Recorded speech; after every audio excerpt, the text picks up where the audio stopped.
Kita mulai. Bismillahirrahmanirrahim. Assalamualaikum warahmatullahi wabarakatuh.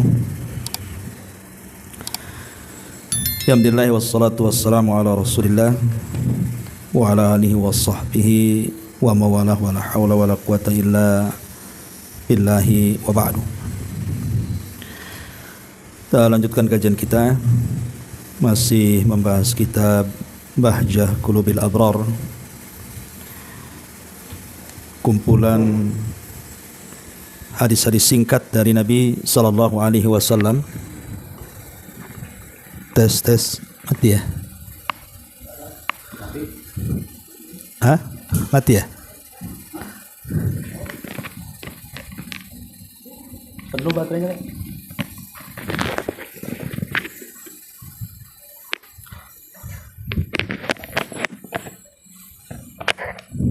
Tes. Ya.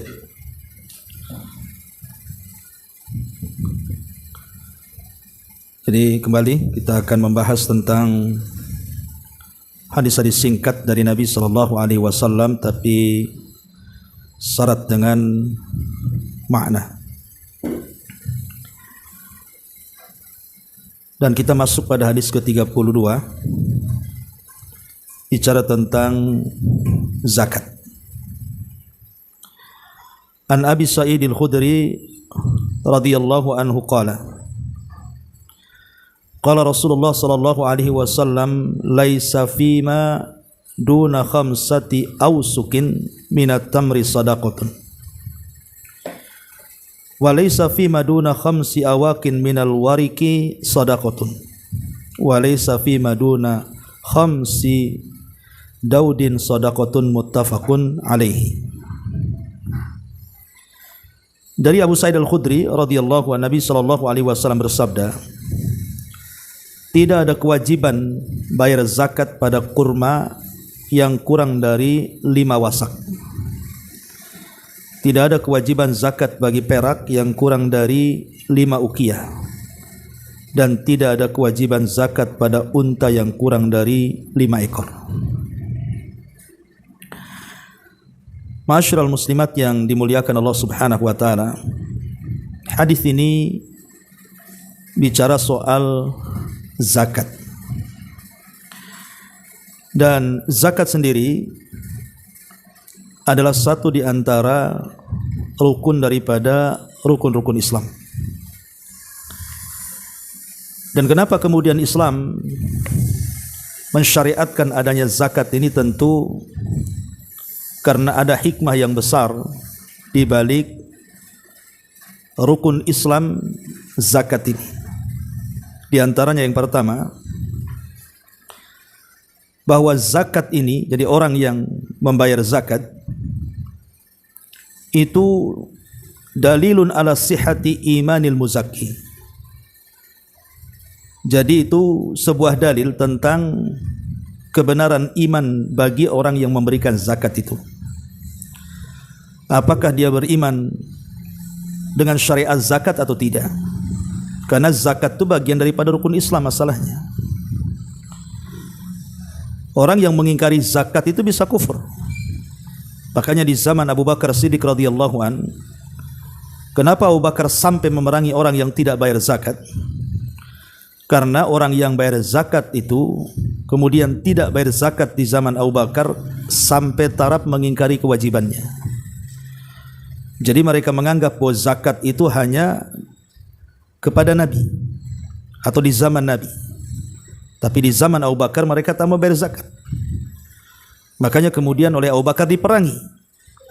Karena mereka tidak mau bayar zakat itu bukan karena bakhil, tetapi karena inad, karena menentang. Dan salah satu dari nawaqidul Islam, pembatal-pembatal Islam adalah al-i'rad, seseorang berpaling, di balik berpalingnya itu dia menentang. Makanya kemudian Abu Bakar memerangi mereka dan menumpas habis. Dari sini kita tahu bahwa orang yang membayar zakat itu dalil tentang keimanan dia. Kemudian yang kedua, bahwa zakat sendiri adalah hakikatnya membersihkan diri orang yang zakat dan juga membersihkan harta bagi yang zakat itu. Jadi hartanya bersih, jiwanya juga bersih. Adapun hartanya bersih karena di balik harta yang sudah cukup haul dan nisab itu ada hak fuqara wal masakin. Artinya kalau seandainya kita tidak keluarkan berarti kita memakan yang bukan hak kita, walaupun secara zahir kita yang mencarinya. Makanya di situ ada harta kotor yang harus dikeluarkan. Kalau tidak dikeluarkan malah kemudian termakan oleh kita, berarti kita memakan harta kotor.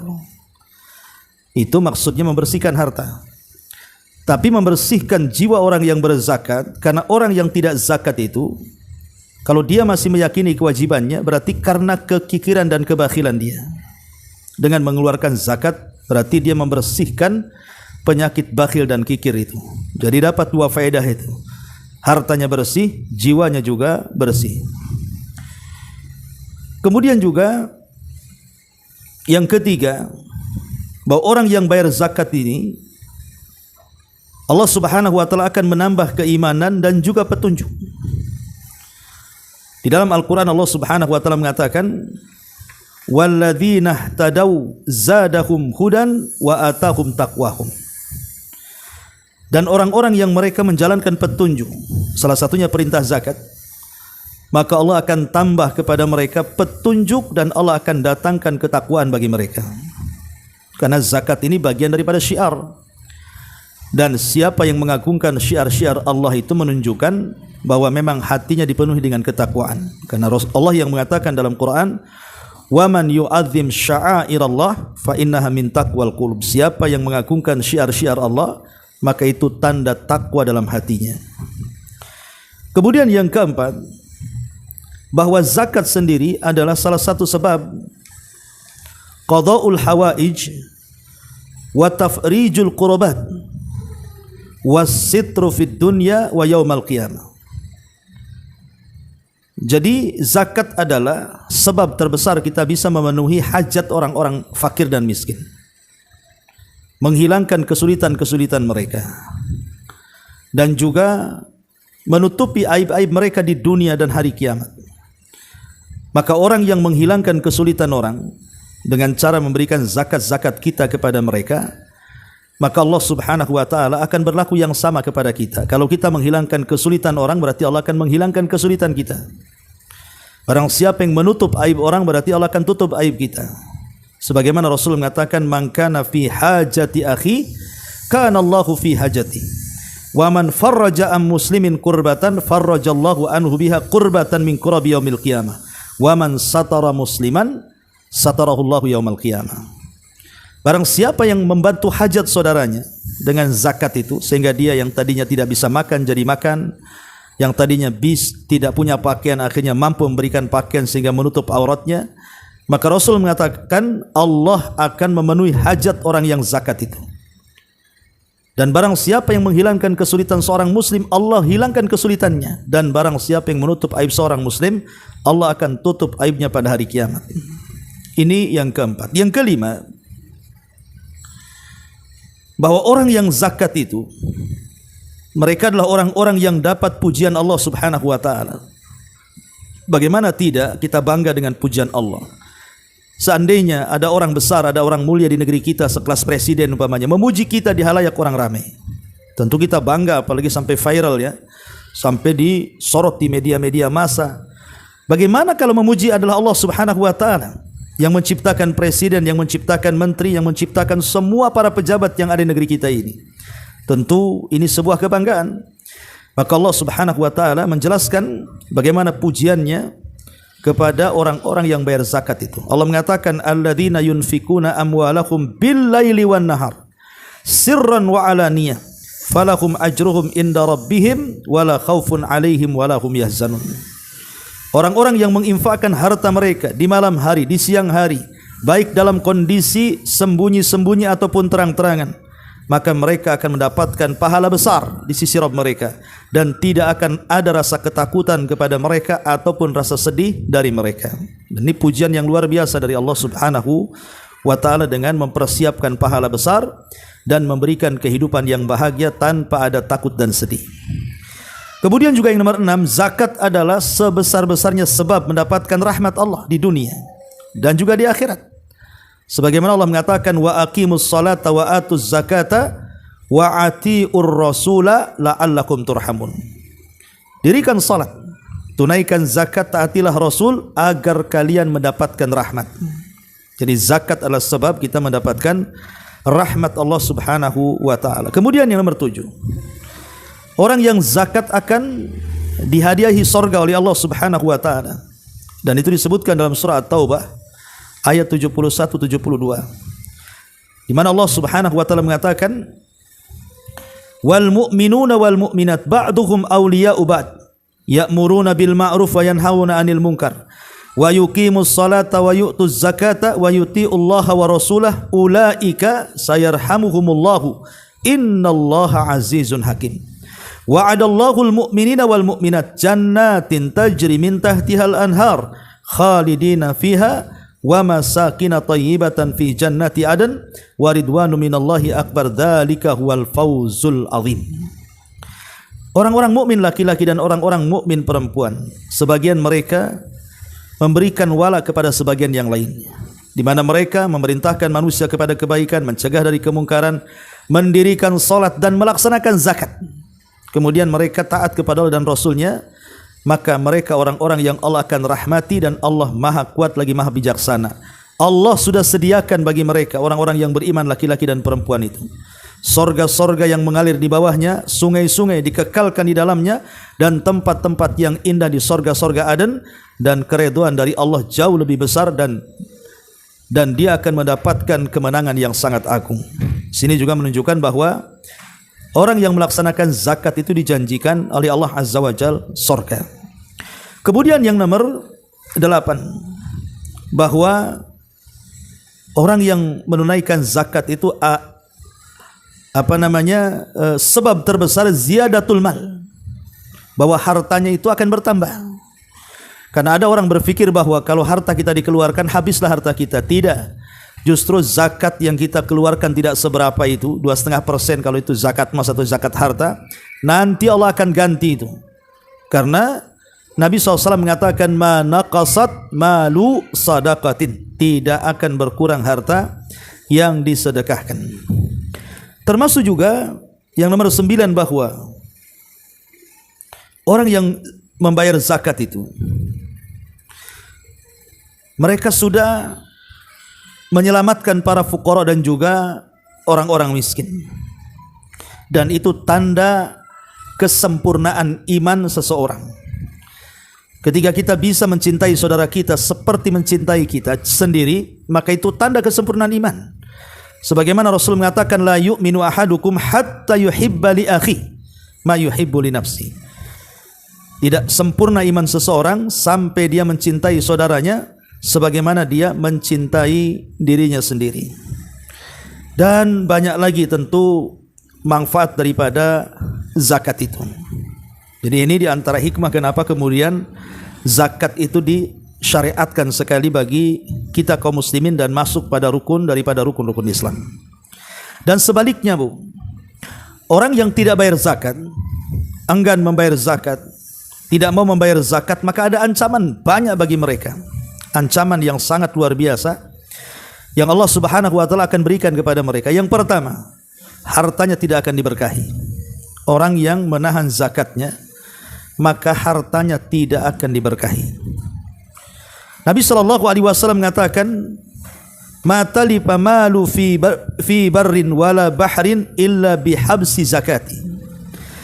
Tidaklah sebuah harta itu akan lenyap, baik di daratan ataupun di lautan, itu dikarenakan orang itu mencegah zakat. Lihat bagaimana zakat itu menjadikan hilang berkah, ya, hancur harta itu. Boleh jadi mungkin barang-barangnya cepat rusak gitu ya. Kalau punya mobil ya mobilnya mogok-mogokan, nasi bolak-balik masuk bengkel gitu. Kalau makan itu bukan jadi sehat jadi penyakit, ya namanya harta tidak berkah, ya. Kemudian yang kedua, orang yang tidak bayar zakat itu sama saja dia siap dilaknat oleh Allah Subhanahu wa taala. dia siap dilaknat oleh Allah Subhanahu wa taala.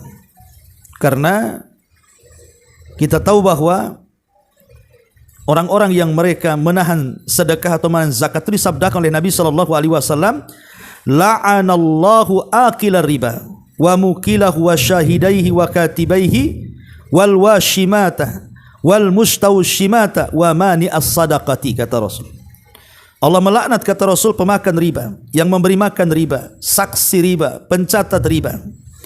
Kemudian orang-orang yang mentato, orang yang meminta tato dan orang-orang yang mentatonya, termasuk juga orang yang menahan sedekah, menahan zakat, masuk pada laknat Allah Subhanahu wa taala. Naudzubillah, laknat itu dijauhkan daripada rahmat dan didekatkan dengan azab. Kemudian yang ketiga, orang yang tidak membayar zakat itu adalah sifatnya orang-orang musyrik. Sifatnya orang-orang musyrik. Sebagaimana Allah mengatakan dalam surah Fussilat ayat 6 sampai 7, wa wailul lil musyrikin alladzina la yu'tuna az-zakata wa hum bil akhirati kafirun. Celaka bagi orang-orang musyrik, orang-orang yang tidak mau menunaikan zakat dan mereka terhadap akhirat sangat ingkar. Lihat, jadi sifat orang-orang musyrik itu tidak mau bayar zakat. Kemudian juga orang yang mau bayar zakat itu artinya dia orang bakhil. Dan kebakhilan itu salah satu alamat dari alamatun nifaq. Jadi kebakhilan itu salah satu alamat dari alamatun nifaq, alamat kemunafikan, naudzubillah. Karena disebutkan dalam surah Taubah 54, wala yunfikuna illa wahum karihun. Ciri-ciri orang-orang munafik itu mereka tidak mau menginfakkan hartanya dan mereka sangat benci dengan itu. Jadi orang yang bakhil terhadap zakat itu tersifati dengan sifat munafik. Kemudian juga orang yang tidak membayar zakat adalah sebab yang paling besar diharamkan syafaat Nabi. Naudzubillah. Syafaat Nabi diharamkan kepada orang-orang yang tidak membayar zakat. Sebagaimana hadis Nabi sallallahu alaihi wasallam yang terdapat dalam Sahihaini, di mana Nabi SAW mengatakan, wala ulfiyanna ahadakum yaji'u yaumal qiyamah ala raqabatihi ba'irun lahu rugha. Sini, dan seseorang di antara kalian sungguh akan datang pada hari kiamat. Sungguh akan datang pada hari kiamat. Kemudian di atas kedua pundaknya akan mengeluarkan suara unta.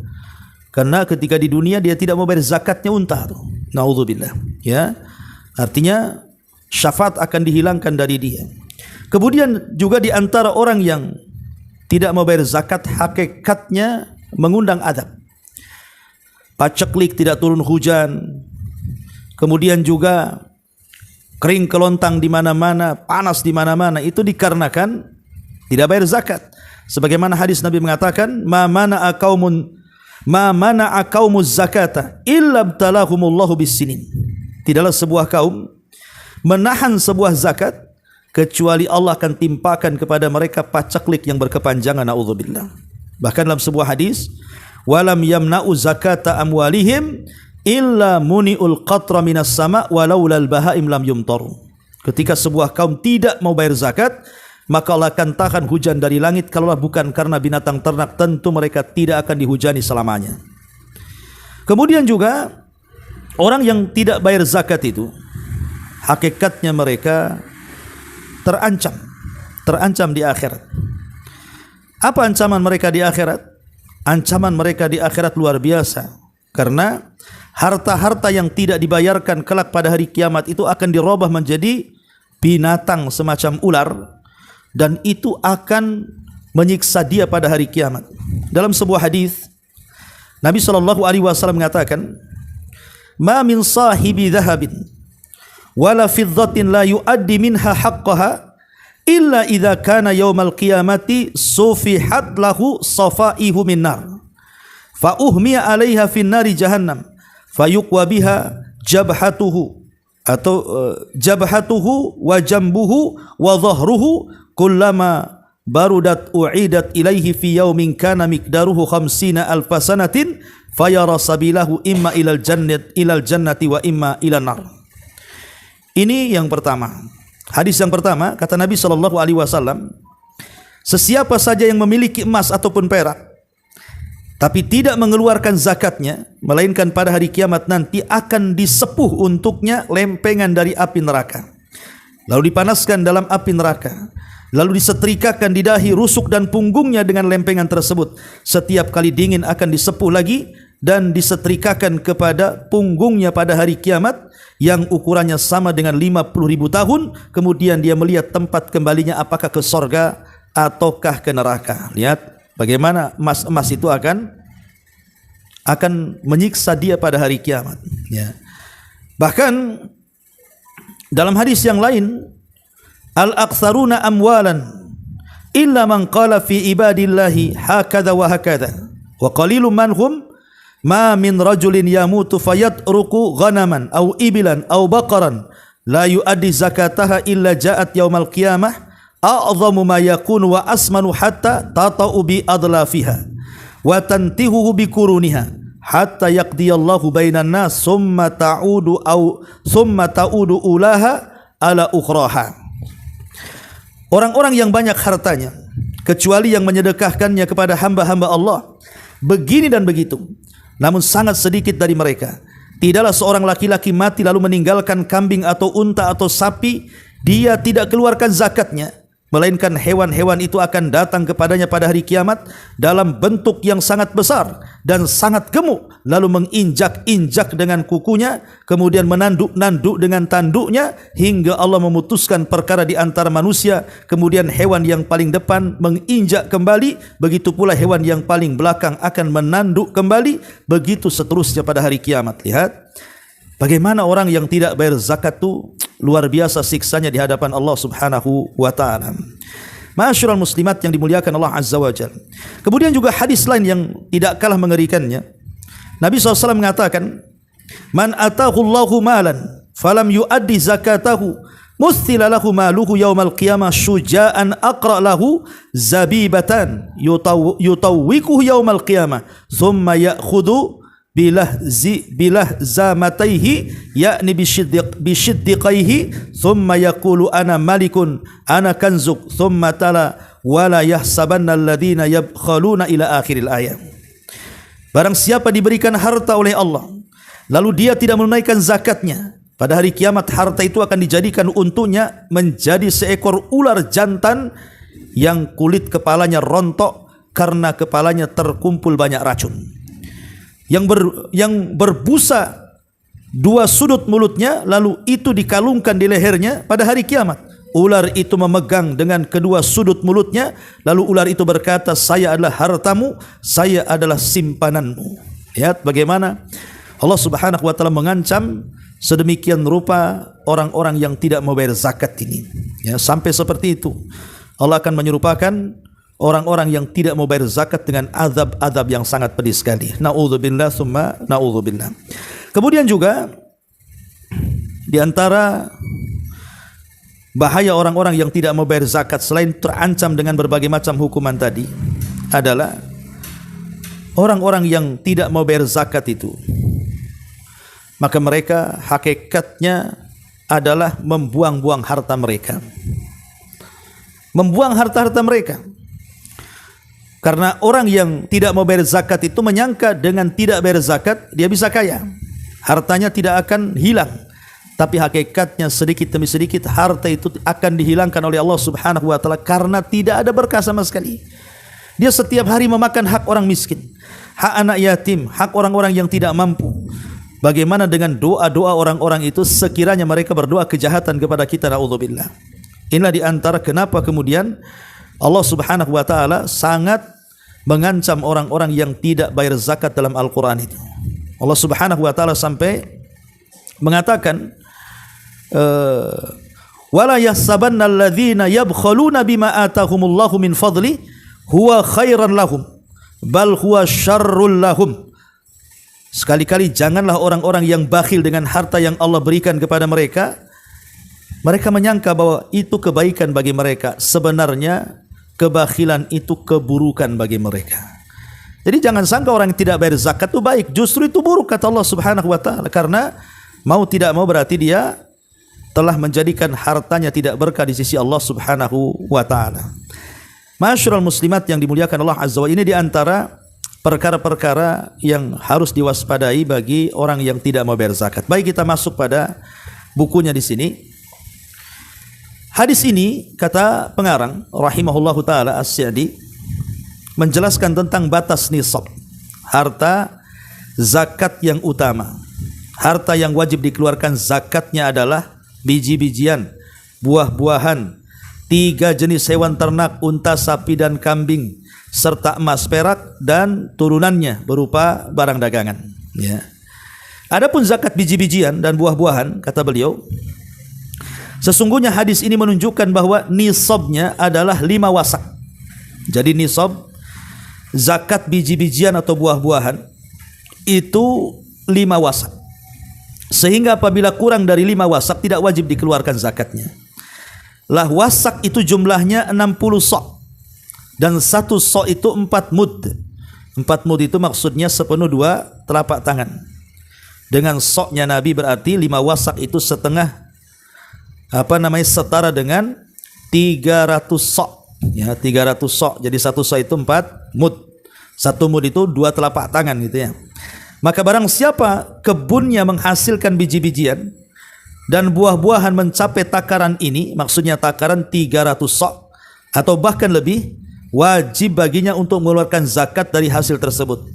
Apabila kebunnya diairi dengan irigasi yang mengeluarkan biaya, maka zakatnya 1/5, ya lebih sedikit dari keseluruhan hasil panennya. Sedangkan kebun yang diairi tanpa irigasi dengan hujan atau semisalnya, maka 1/10-nya.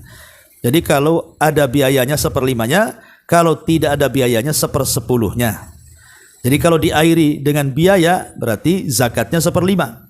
Tapi kalau diairi karena hujan maka 1/10-nya. Lihat bagaimana, nggak banyak kalau 1/10 dari buah-buahan. Kalau umpamanya ibu punya kebun mangga, punya kebun duren, punya kebun apa gitu kan, sudah sampai 30 sok gitu ya. 300 sok afan, atau di atas 5 wasak gitu ya. Maka sudah harus dikeluarkan zakat buah-buahannya, atau ibu mungkin nanam padi, gandum dan yang semisalnya. Maka kalau sudah lebih daripada 300 sok berarti keluarkan zakatnya. Kalau dibiayai 5% dari zakatnya. Kalau tidak dibiayai maka 1/10-nya.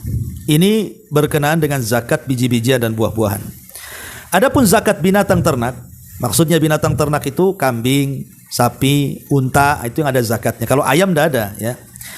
Zakat ini tidak wajib untuk unta yang berjumlah kurang dari 5 ekor. Artinya harus lebih daripada 5 ekor baru mengeluarkan zakatnya. Maka kata beliau, jika mencapai 5 ekor, maka wajib dikeluarkan zakatnya itu 1 ekor kambing.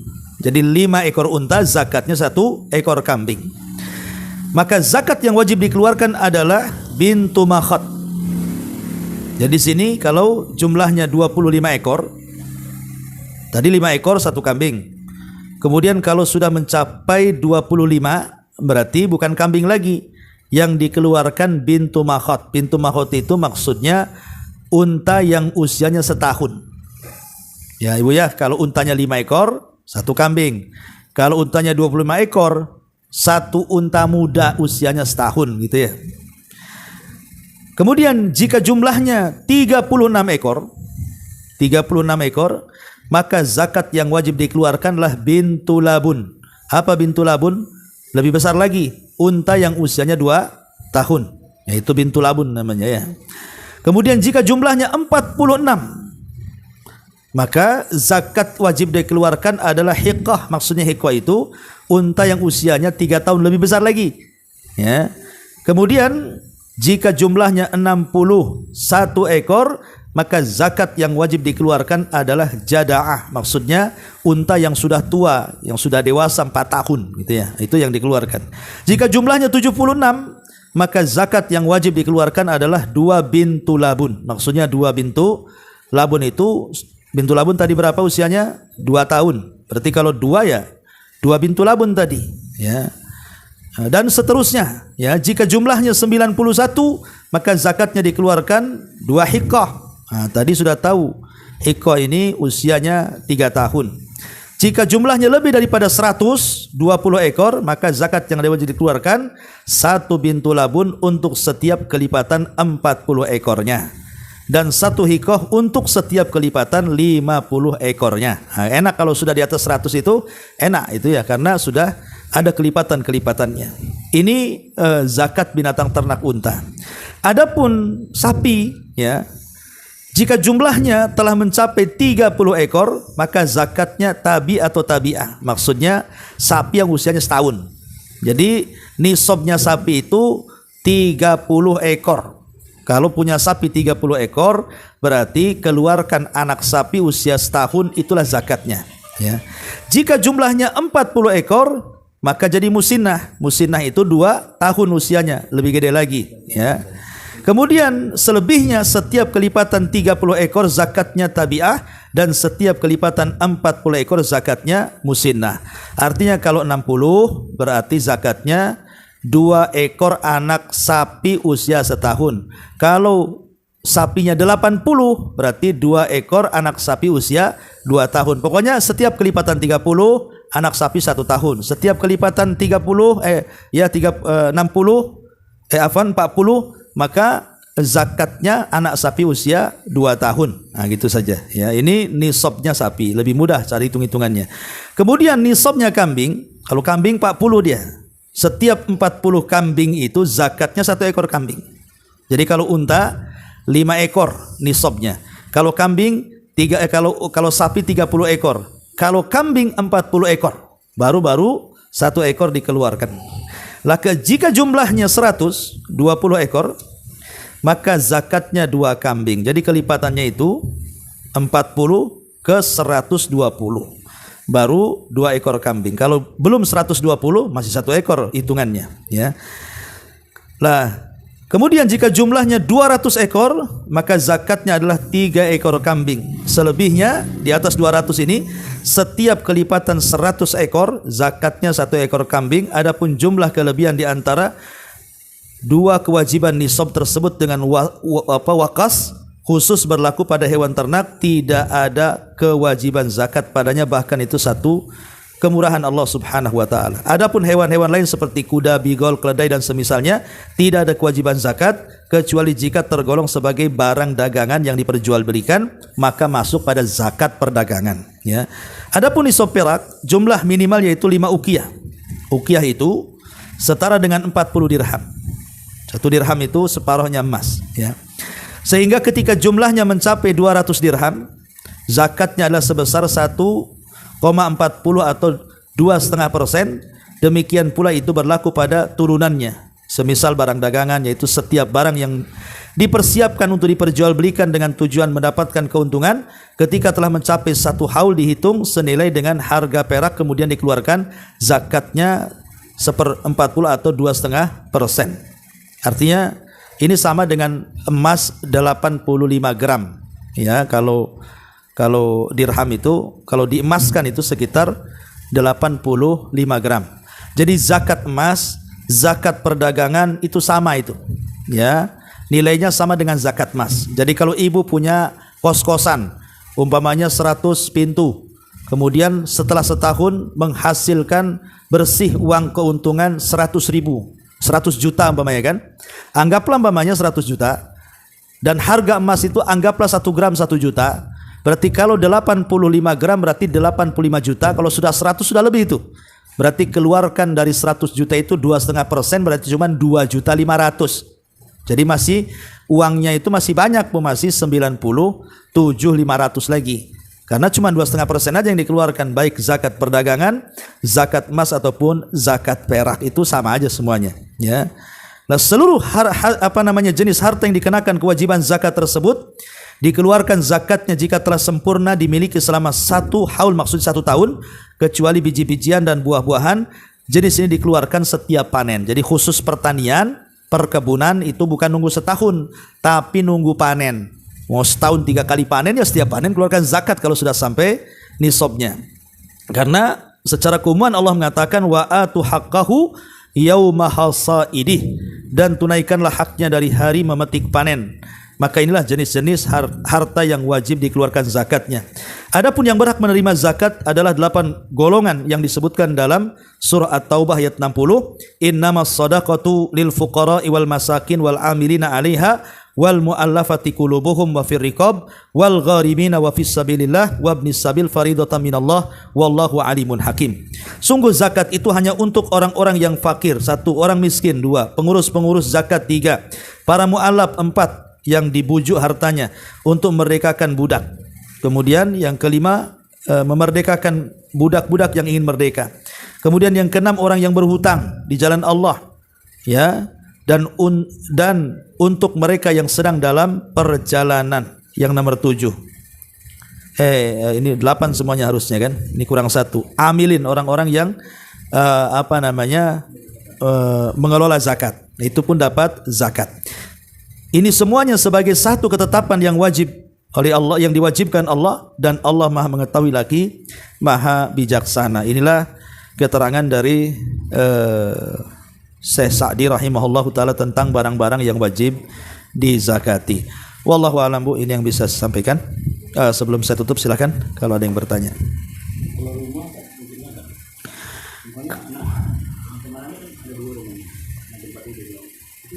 Tidak, barang-barang yang ditempati dan dimanfaatkan tidak bayar zakat. Mobil walaupun mahal tapi dipakai tidak bayar zakat. Jadi harta yang dizakatkan itu harta yang berkembang. Umpamanya antum sewakan, ya, maka dapat hasilnya, itulah yang kemudian dizakatkan. Cuman yang jadi masalah itu adalah apakah dihitung dengan harga rumah dan keuntungannya ataukah keuntungannya saja. Kata Syekh Albani, cukup keuntungannya saja. Tapi jumhur mengatakan hitung semua, katanya. Baru dikeluarkan 2,5%. Itu masalah khilaf. Wallahu a'lam.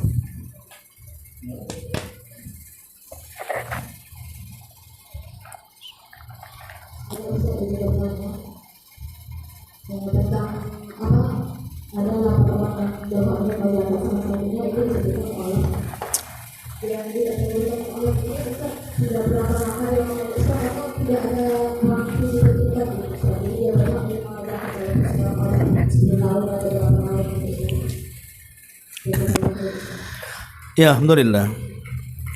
Wallahu a'lam. Ya, mu'alaf itu baru masuk Islam. Kalau sudah lama ya bukan mu'alaf lagi, apalagi udah jadi ustadz. Jadi maksudnya orang yang dikhawatirkan kalau kita tidak bantu sementara dia susah, nanti dia balik lagi ke agamanya. Jadi mu'alaf itu ya baru masuk Islam. Kita tolong, kita rangkul mereka. Kalau mereka susah, kita kasih zakat kita ke mereka supaya tidak balik lagi. Tujuannya kan supaya tidak balik lagi ke agamanya itu. Kalau sudah lama kan sudah yakin dengan Islam. Ya, jadi cuman kadang-kadang ada oknum-oknum dia itu pura-pura mu'alaf, kadang-kadang itu yang bahaya tuh. Karena pernah juga ketangkap di masjid mana gitu di Batam ini. Rupanya dia datang ke masjid-masjid itu mengatasnamakan mu'alaf, kemudian minta zakat. Nanti datang ke masjid ini itu lagi. Datang ke masjid ini itu lagi. Jadi hampir semua ketipu. Ya. Jadi tidak bisa juga kemudian dijadikan alasan gitu ya. Tapi orang Islam kewajibannya adalah kalau ada saudara kita yang masuk Islam dan kita lihat dia orang baik dan sungguh-sungguh untuk belajar Islam, maka kita tolong mereka. Dengan cara apa? Kuatkan ekonomi mereka dengan zakat supaya mereka tidak balik lagi. Tapi kalau sudah lama ya tidak mualaf lagi lah. Apalagi sudah tahun, sudah 50 tahun masih dibilang mualaf ya tidak ya. Mu'alaf itu maksudnya baru masuk Islam, yang hatinya masih labil. Wallahu a'lam.